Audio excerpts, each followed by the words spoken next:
আসসালামু আলাইকুম ওয়া রাহমাতুল্লাহ। প্রিয় দর্শক, ইসলামী ব্যাংকে অ্যাকাউন্ট খোলা ঠিক তেমন ফরজ। মুরব্বি আবার বলেন, কি বলেছেন? ইসলামী ব্যাংকে অ্যাকাউন্ট খোলা নামাজ যেমন ফরজ, হজ যেমন ফরজ, যাকাত যেমন ফরজ।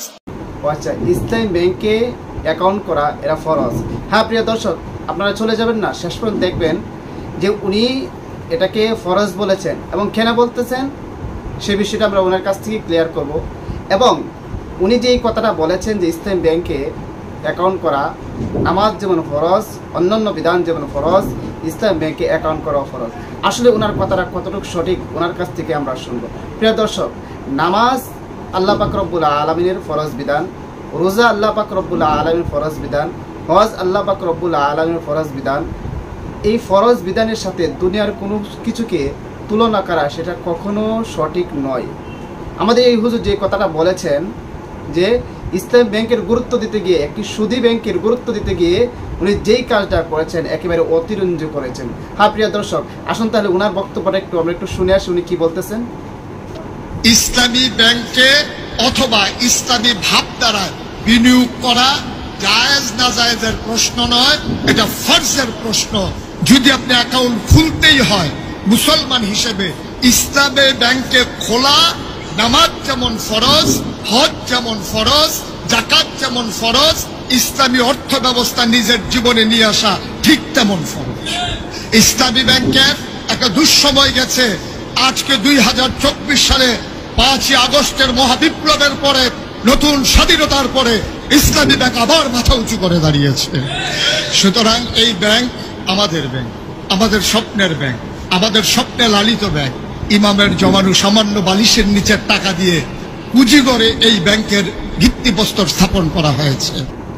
প্রিয় দর্শক, আপনারা সকলে শুনেছেন উনি কি কারণে ইসলামী ব্যাংকে আপনার অ্যাকাউন্ট করা ফরজ বলেছেন। নামাজ যেরকম ফরজ, জিহাদ যেরকম ফরজ, অন্যান্য ফরজ বিধান যেরকম আবশ্যক, এটাও এরকম আবশ্যক অ্যাকাউন্ট খোলা। আসলে ওনার কথাটা একেবারেই সঠিক নয়, এটা কোরআন হাদিস বিরোধী কথা। উনি এটা ওনার মন গড়া মতে কথাটা বলেছেন। প্রিয় দর্শক, আসলে যখন একজন মানুষ ভাইরাল হয়ে যায় তখন নিজেরা যে কি বলে সেদিকে অবশ্যই লক্ষ্য রাখে না, কিন্তু তাদের লক্ষ্য রাখা অত্যন্ত জরুরি। অবশ্যই ওনার হিতাকাঙ্ক্ষীরা যখন ওনাকে জানালেন যে হুজুর আপনি যে বক্তব্যটা দিয়েছেন এটা অত্যন্ত জঘন্য বক্তব্য দিয়েছেন, এটাকে আপনার ইসলাম ব্যাংকে অ্যাকাউন্ট করাকে আপনি ইসলামের রুকনের সাথে, ইসলামের ফরজ বিধানের সাথে তুলনা করেছেন, এটা কখনো সঠিক করেন নাই।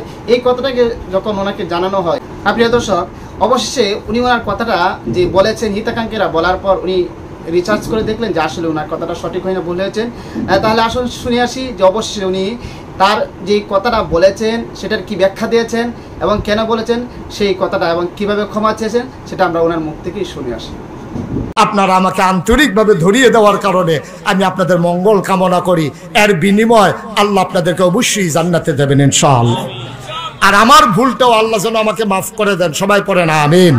কথা বলতে আমাদের আরো সাবধান হওয়া উচিত। আমরা ময়দানে অনেকক্ষণ কথা বলি, তো অনেক সময় অনেক কথা চলে আসে যে এই কথাটা আমরা নিজেরাও অনেক সময় মনে করি পরে যে এটা না বললেই ভালো ছিল।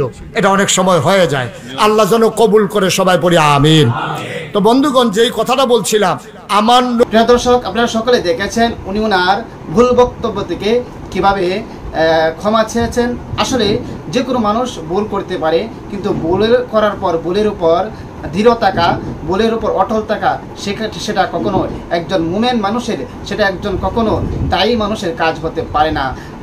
আমরা সকলেই অসংখ্য ধন্যবাদ জানাই হুজুরকে যে উনি ওনার ভুল বক্তব্যের জন্য ক্ষমা চেয়েছেন। প্রিয় দর্শক, এখন আমরা এই ভিডিও থেকে বুঝতে পারলাম যে ইসলামী ব্যাংক যদিও ইসলামী ব্যাংক নাম দেওয়া, এরপরও এর মধ্যে অ্যাকাউন্ট করা কখনো ফরজ নয়, কারণ এটার মধ্যে সুদী লেনদেন হচ্ছে।